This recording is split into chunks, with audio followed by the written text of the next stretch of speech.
আর যদি একটাও গাছ কিনেছিস তোকে আর তোর গাছ দুটোকেই বাড়ি থেকে বের করে দেব। ঠিক এমনটাই বলেছিল আমার মা। তাতে কি, আমি যে গাছ দেখলে নিজেকে সামলাতেই পারি না, তাই আজ আবারও নিয়ে চলে এসেছি অনেকগুলো গাছ।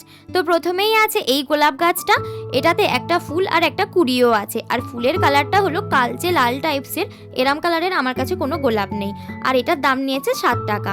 এরপরে আছে একটা নয়নতারা গাছ, এটার দাম নিয়েছে মাত্র 5 টাকা, আর এটার কালারটাও কিন্তু অনেকটাই সুন্দর। তারপরে কিনেছি আর একটা সাদা মিনি গোলাপ, আর এটার দাম নিয়েছে 60 টাকা।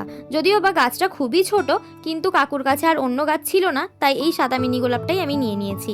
তারপরে কিনেছি দুটো বাগানবিলাস গাছ। তো প্রথমেই আছে এই বাগানবিলাস গাছটা, এটার ফুলটা কিন্তু খুবই সুন্দর।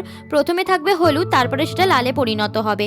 আর দাদা বললো এটা হলো চিত্রা ভ্যারাইটির গাছ, কিন্তু এই গাছটা কালকে আনতে গিয়ে অনেকগুলো গাছের ডাল কিন্তু ভেঙে গেছে, আর এটার দাম নিয়েছে 70 টাকা। তারপরে আছে এই অরেঞ্জ কালারের বাগানবিলাসটা, এটার দাম নিয়েছে 50 টাকা। আর জানো তো এই কদিন আমার বাগানবিলাস গাছের প্রতি খুবই ঝোঁক বেড়েছে, তো আমি চাই ধীরে ধীরে আমার ছাদ বাগানে আরও অনেক ভ্যারাইটির বাগানবিলাস গাছ অ্যাড করতে।